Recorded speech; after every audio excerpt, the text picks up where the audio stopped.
Je m'appelle Naloën, je suis UX UI designer, j'habite Nantes. Je m'appelle Naloën, j'ai 29 ans, j'habite à Nantes et je suis UX UI designer en freelance depuis 5 ans. C'est pas évident de se voir en caméra.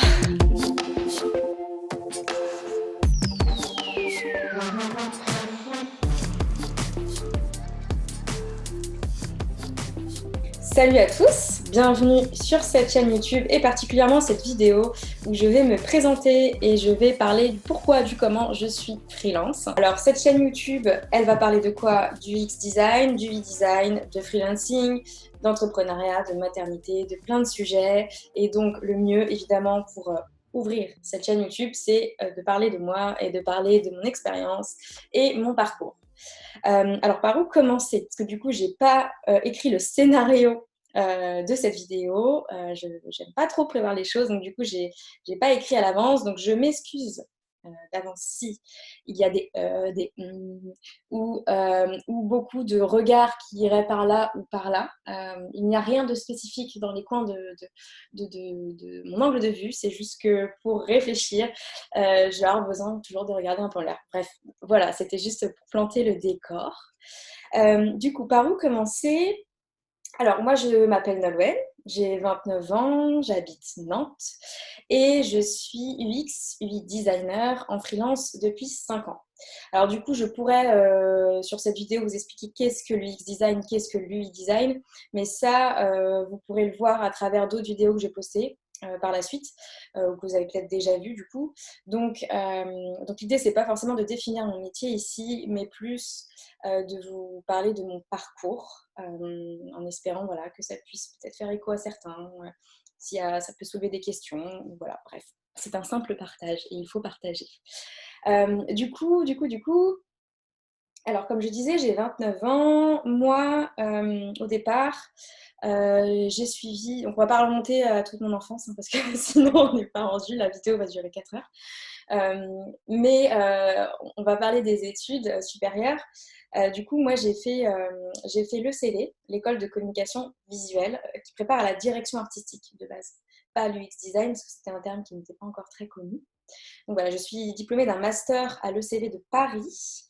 À la suite de ça, j'ai eu plusieurs propositions, enfin j'ai répondu comme toute jeune diplômée à plein d'annonces d'offres d'emploi. Je n'ai pas compté, parce que j'aime pas compter non plus, donc je n'ai pas compté. Je sais que j'en ai rempli un certain nombre durant l'été. J'étais diplômée au mois de juin, j'ai postulé pendant tout l'été. Et en septembre, j'ai eu plusieurs entretiens, dont deux très cool. Et j'ai eu tout de suite après 2 propositions d'embauche dans ces deux entreprises, donc très sympa quand on est jeune diplômé. La première, c'était une agence. Vous comprendrez pourquoi je vous raconterai ça. Euh, la première était une agence en direction artistique et création web design. Et la deuxième société était une agence de recrutement, de chasse de tête, qui avait besoin voilà, d'un graphiste, d'un designer pour construire toute leur image de marque. Donc il y avait ces 2 propositions d'embauche que j'avais, à un salaire qui était similaire l'un et l'autre. Et donc j'ai dû faire un premier choix, parce que forcément moi je ne m'étais pas préparée à ça. Je m'étais préparée à ok, s'il y a quelqu'un sur cette terre qui veut bien de moi, déjà ce serait super. Et en fait il se trouve que j'ai eu 2 propositions de CDI dès le départ. Et donc, en fait, mon choix s'est porté sur ce que j'appelle l'annonceur, donc c'est-à-dire pas l'agence, mais l'entreprise le cabinet de recrutement qui avait besoin d'une designer. Il se trouve du coup que j'étais un ovni parmi tous ces gens-là qui étaient donc des recruteurs, en fait. Donc, il y avait un petit service com, mais au final, voilà, il y avait un responsable communication, un responsable marketing et moi-même. Donc, on n'était pas beaucoup dans cette partie-là. Donc, c'était une création de poste. Il n'y avait pas de designer qui était en place avant. Donc, c'est vraiment une création de poste. Et pourquoi je dis ça? Parce que déjà, avec le recul, je me perçois que si j'ai choisi cette opportunité, c'est bien parce que justement, j'étais un ovni et parce que dans une agence, je savais que ça allait être un peu plus codifié, que j'allais démarrer junior, que je savais que je n'allais pas rencontrer les clients tout de suite. Je savais que j'allais référer à une directrice artistique senior, etc. Et même si là, dans ce cabinet de recrutement, j'avais un supérieur, c'était une création de poste en fait, donc j'étais libre de faire énormément de choses. C'est pour ça que j'ai fait ce choix-là. Donc dans cette entreprise-là à Paris, je suis restée 6 mois. Je suis restée 6 mois. Alors, que dire, j'ai appris énormément parce que je pense que tout premier boulot après un diplôme, c'est juste trop bien. Enfin, on apprend énormément de choses. Donc, du coup, j'ai eu cette première expérience qui m'a beaucoup appris, humainement et au niveau des compétences.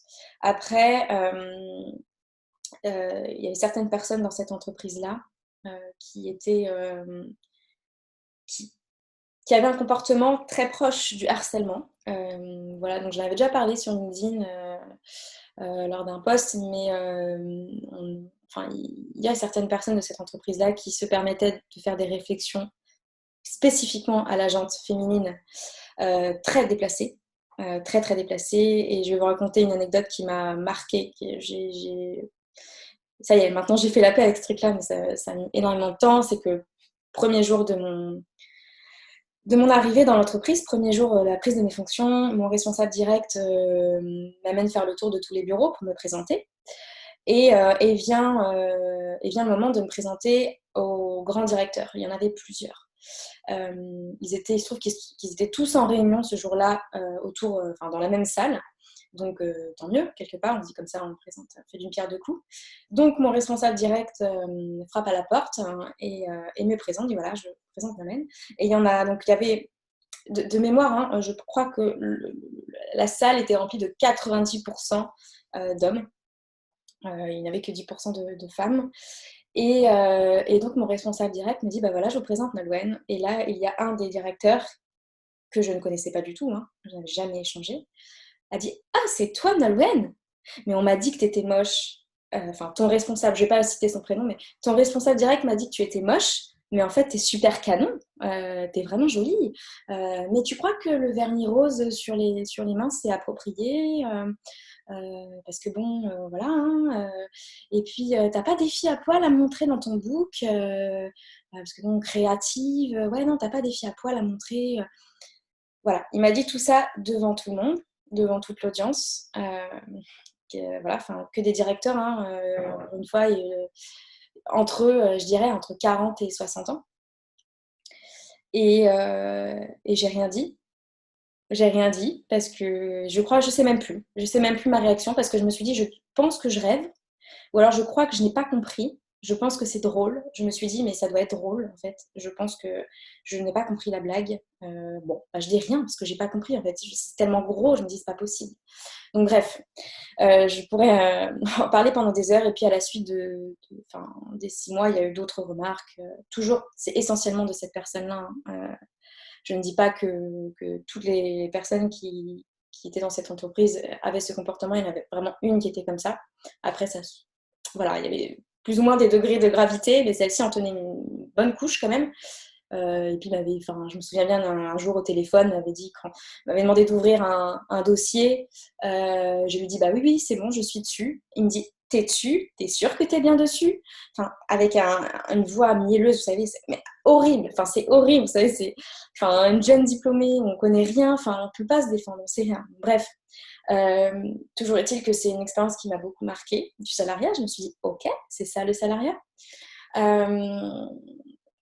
En parallèle de ça, je voulais plus être à Paris.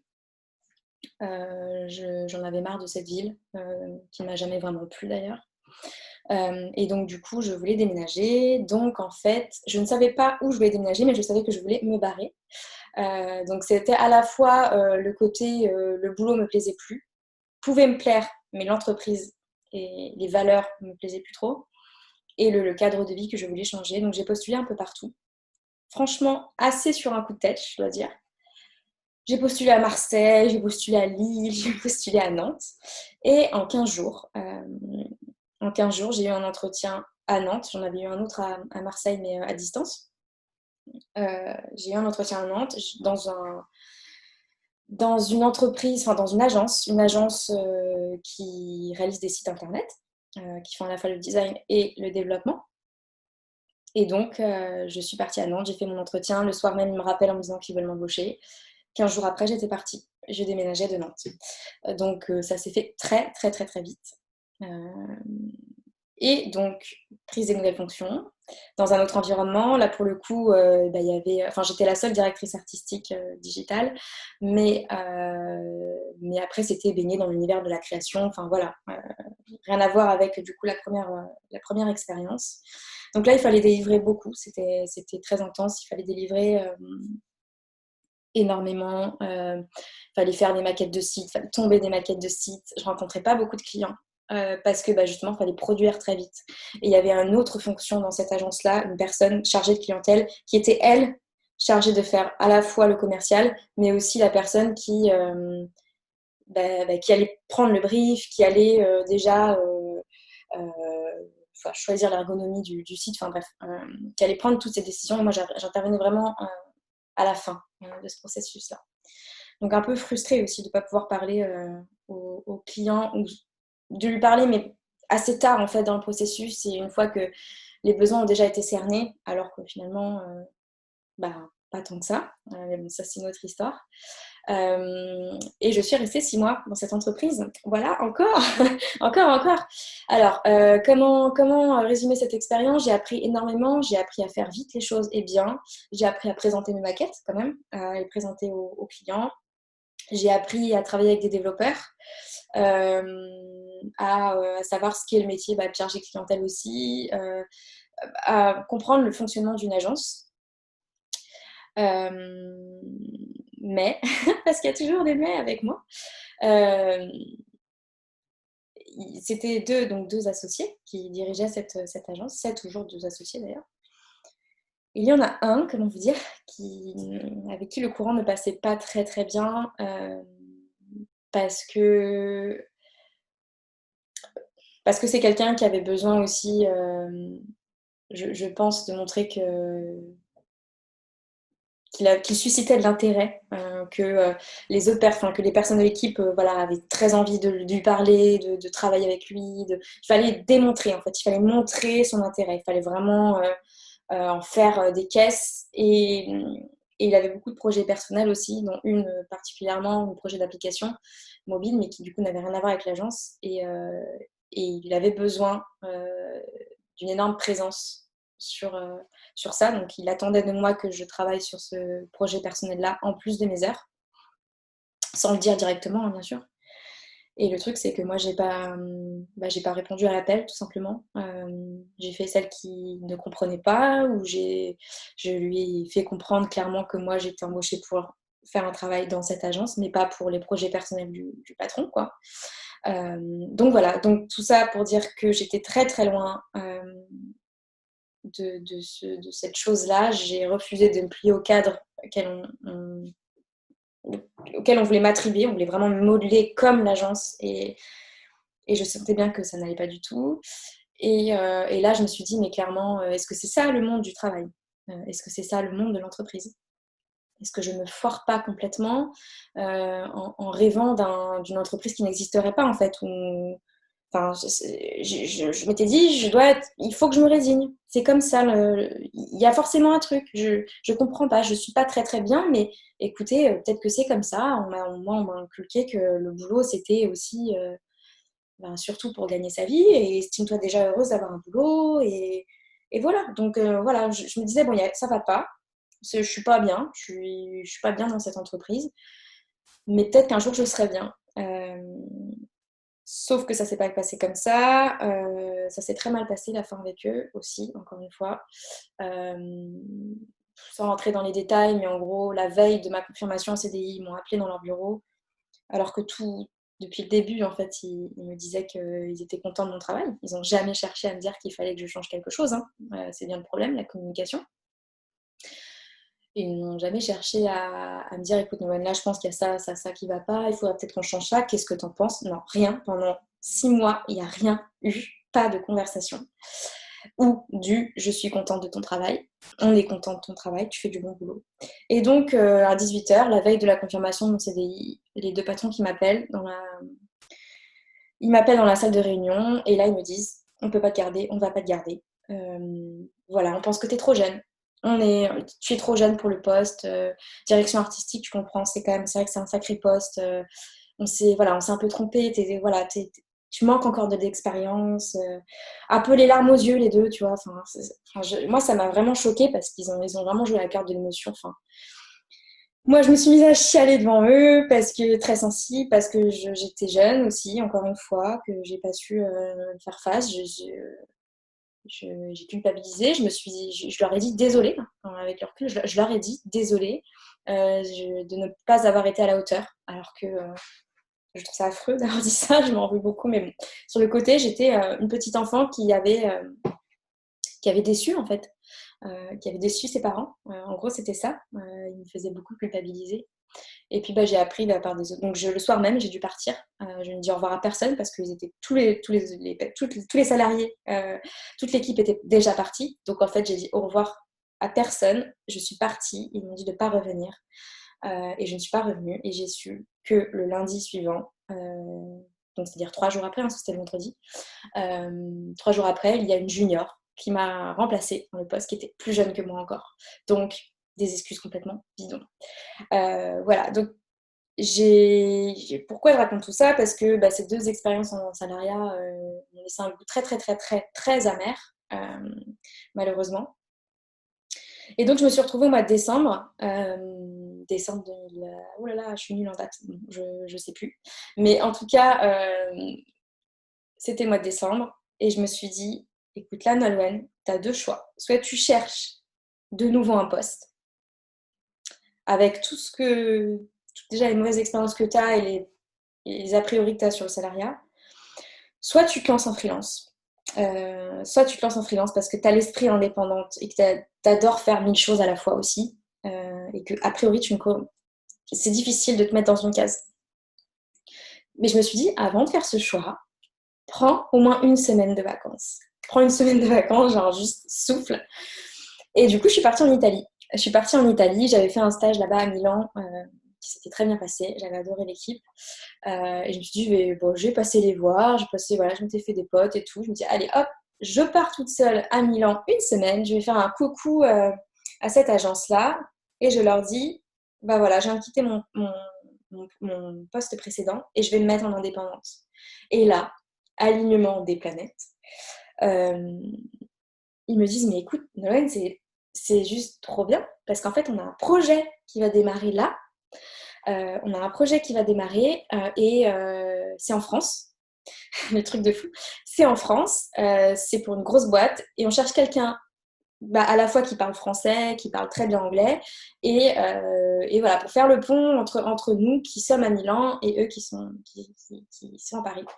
Et bien écoutez, donc voilà, trop bien. Je me suis dit, go, enfin oui, ok. Et donc il se trouve que c'était AXA.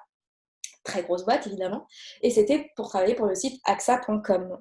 Voilà, donc ça a été la première mission, ça a démarré comme ça d'un coup, forcément, puisque j'avais eu cette première mission-là, et j'ai été lancée en fait.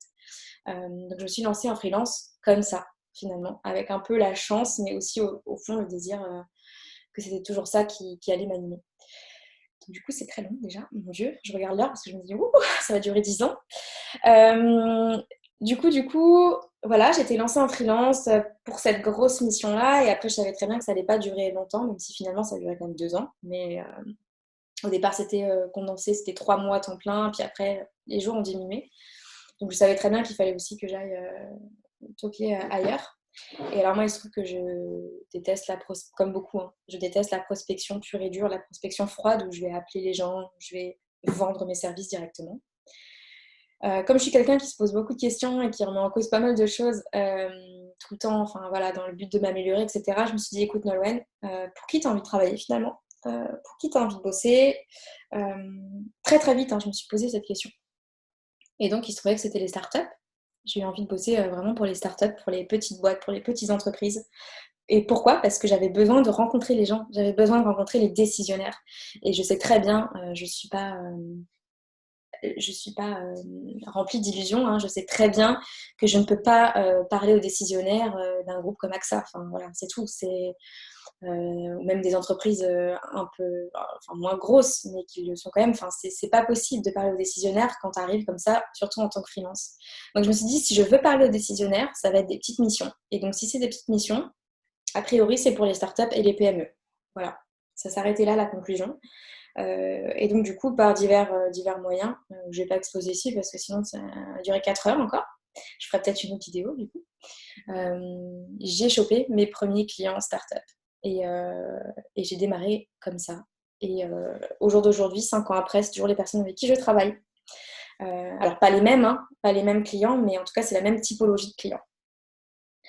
Donc voilà, donc du coup, ça fait 5 ans que je suis en freelance, je suis bien lancée, j'ai jamais manqué de boulot. Quand je dis j'ai jamais manqué de boulot, c'est-à-dire que c'est pas qu'il y a des mois où... Enfin, j'ai jamais été full remplie, mais en tout cas, j'ai toujours eu plutôt des affaires qui rentraient. Donc ça, c'est par des techniques de prospection, mais... Enfin, là, ça va peut-être être une autre vidéo que je ferai, je sais pas, mais je tiens à dire... celles et ceux qui m'écoutent, toi qui m'écoutes, qu'il ne faut surtout pas se prendre la tête à se dire quelle méthode j'emploie, est-ce que ça c'est de la prospection, machin, est-ce que ça en est pas, mais faites les choses avec le cœur en fait, faites les choses avec, dites juste bonjour, j'ai fait exprès de mettre ce t-shirt, mais dites juste bonjour aux gens, montrez-vous, parlez, ayez des idées, faites, on s'en fout en fait. Moi je n'ai pas réfléchi à est-ce que ce que je faisais euh, allait me ramener du business. En fait, j'ai fait ça parce que je m'étais dit, je vais forcément apprendre quelque chose en faisant ça. Je vais forcément apprendre en proposant 1 heure de session de conseil gratuit aux startups. Je vais forcément apprendre je vais savoir comment vraiment, quels sont leurs problèmes, quelles sont leurs problématiques, en quoi je peux les aider. Ça venait vraiment du cœur en fait. Je voulais vraiment voir ça. Et donc du coup, j'ai proposé des sessions de conseil gratuites aux startups. Et en fait, ça a trop bien marché. Et il se trouve que du coup, ça m'a ramené peut-être 50% de ma clientèle parce que tu avais des gens qui avaient du business, qui avaient leur business roulait bien et qui avaient des financements. Et donc, du coup, ils pouvaient m'embaucher pour des missions. Enfin voilà, bref, ça m'a ramené énormément de choses, bien plus que je ne l'aurais imaginé. Et c'est un peu ce sera le fil conducteur de cette vidéo, mais faites les choses sans réfléchir, juste avec le cœur en fait. Et vous allez voir que ça va payer. Enfin moi en tout cas, pour moi, je suis pas une gourou, je ne sais pas si ça marchera forcément, mais en tout cas, déjà il y a un effet vraiment très no pression en fait. Je fais, je vois. Ça va peut-être marcher, ça va peut-être pas marcher. Moi j'ai fait plein de choses en fait dont je ne me souviens même pas parce que ça a foiré, parce que peut-être j'ai pas eu de retour, mais je m'en fous en fait. Je fonce quoi. Donc voilà, bref. Du coup, c'est comme ça que j'ai eu toujours des clients. Et donc, ça fait 5 ans, je répète encore, ça fait 5 ans. Je suis passée par plusieurs étapes.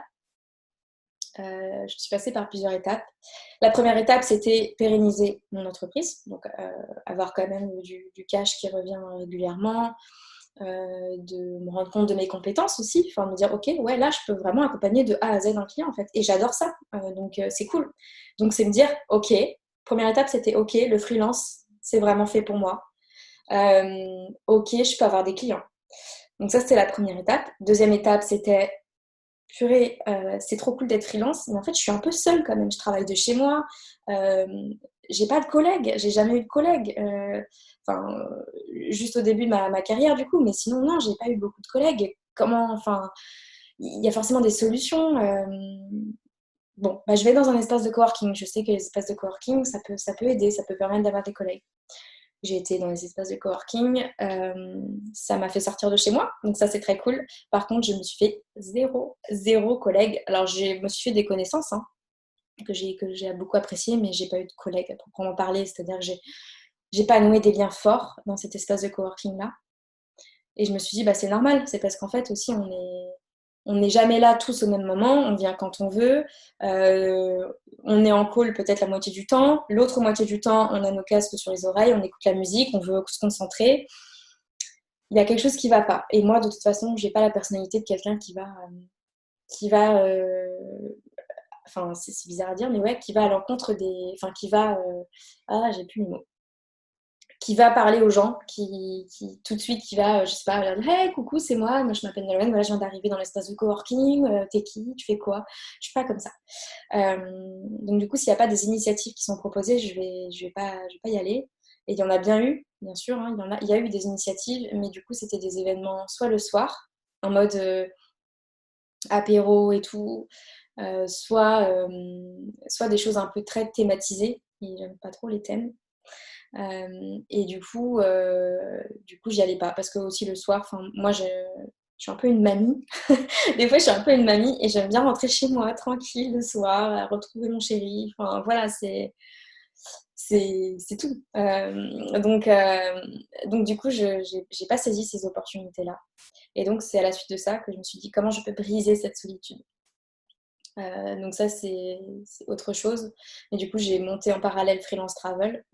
Je reparlerai dans une autre vidéo pour pallier à ça. Et donc, en fait, c'est des séjours coworking dans des villas hyper chouettes, des villas trop belles en France et en Europe. Et donc, en fait, on part une semaine. On part une semaine, c'est un peu comme une parenthèse. On, on est entre freelance, on est entre nous. Donc, c'est 10 freelances.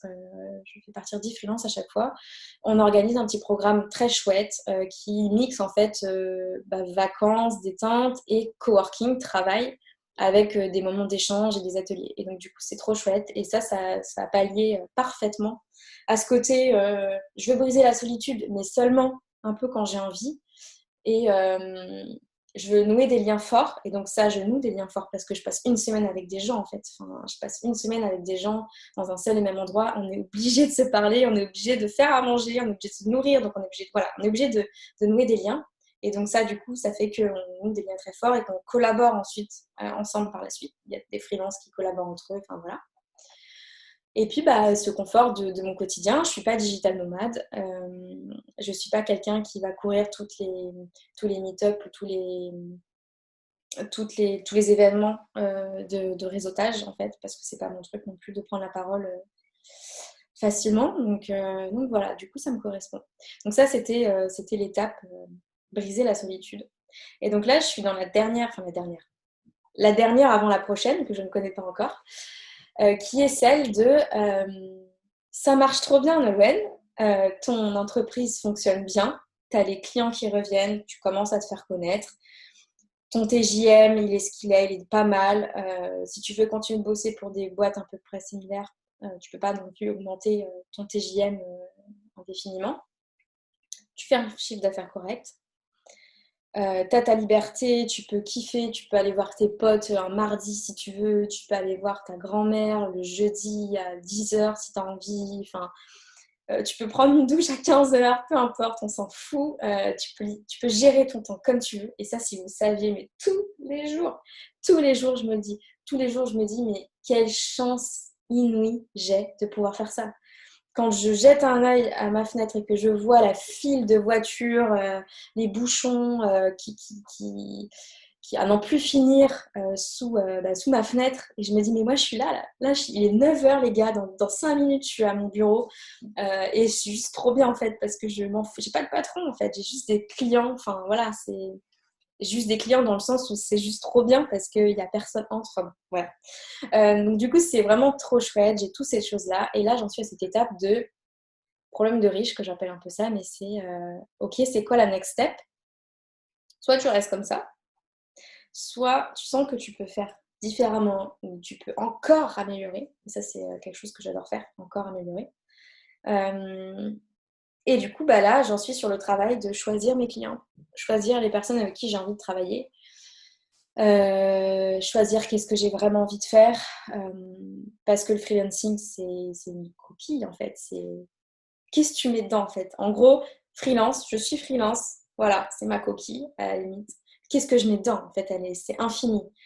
C'est infini, je trouve qu'on peut, en tant que freelance, on peut faire 1000 choses, on peut partir à gauche, à droite, au milieu, enfin on peut tout faire.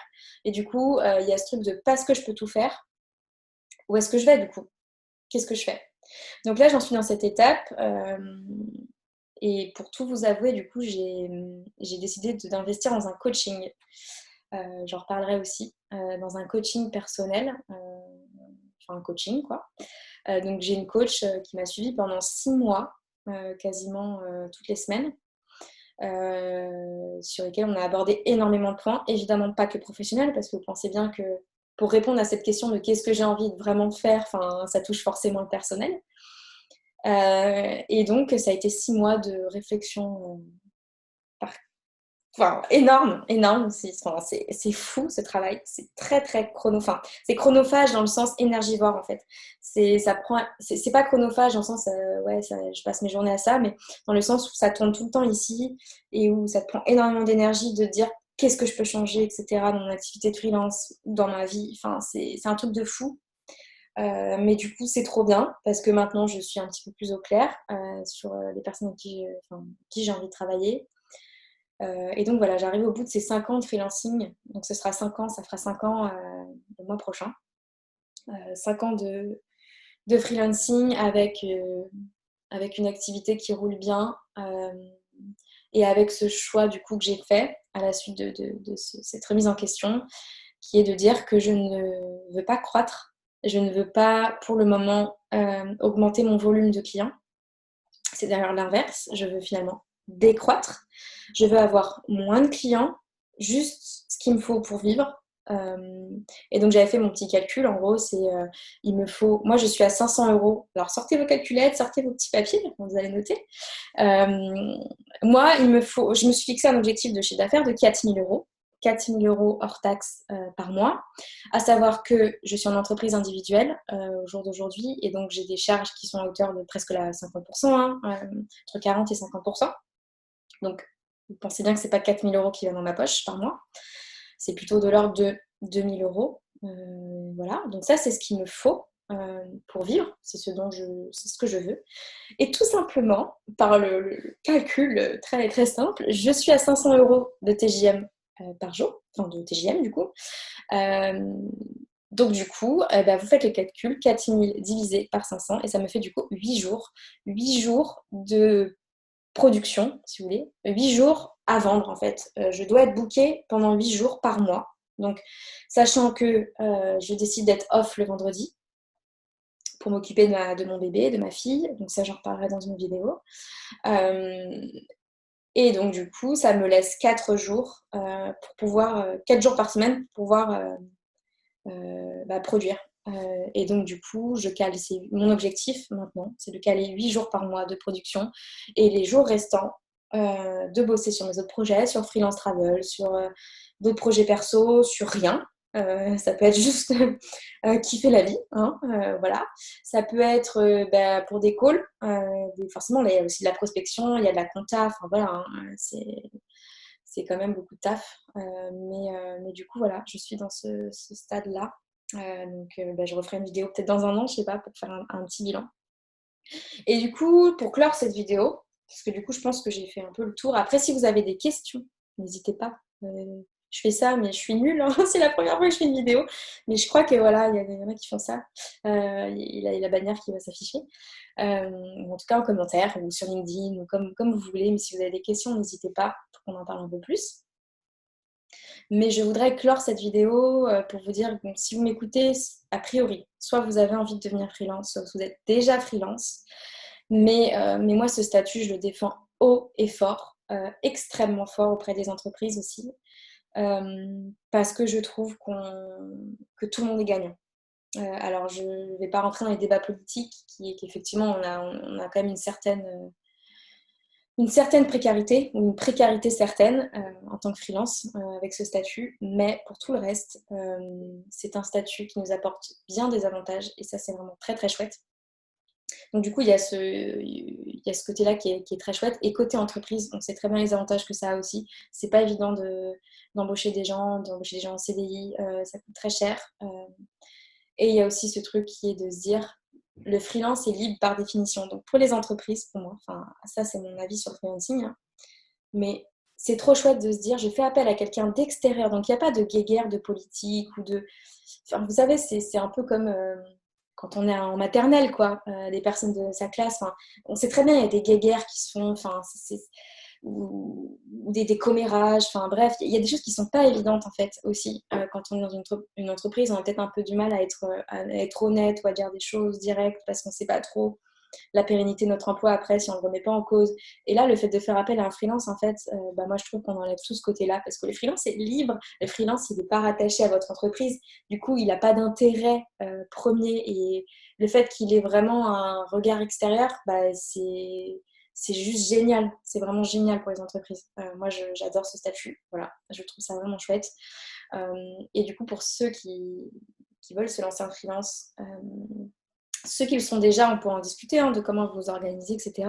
Mais pour ceux qui veulent se lancer ou qui sont tout juste lancés, qui se posent des questions, moi je dirais vraiment, c'est un peu ce que je disais dans ma vidéo plus tôt, mais juste kiffer la vie en fait, faites ce que vous voulez. Si vous êtes convaincu que c'est le freelance que vous voulez, et vous ne le faites pas par dépit ou parce que vous ne trouvez pas de CDI, parce que ça c'est une autre affaire. Moi je m'adresse vraiment aux gens qui veulent se mettre en freelance parce que c'est un choix. C'est un choix qui vient de là.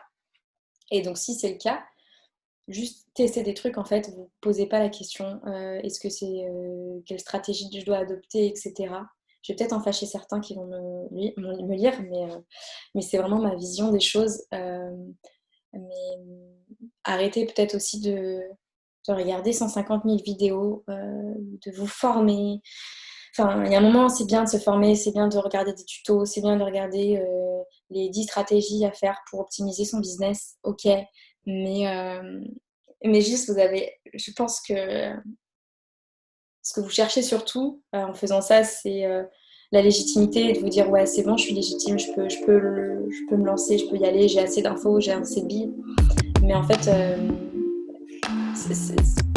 en réalité, vous avez déjà les réponses en vous, vous avez déjà des pistes, j'en suis certaine. J'en suis certaine. Et peut-être solliciter un peu plus votre créativité. Donc là, c'est la partie créative de moi qui parle, mais solliciter votre créativité et aller où vous avez envie. Et voilà, bref, du coup, je clôture cette vidéo. Je suis navrée parce que du coup, c'est un peu plus long que prévu. Enfin, d'ailleurs, c'était pas prévu. Donc voilà, mais bon, j'espère que ça vous a plu.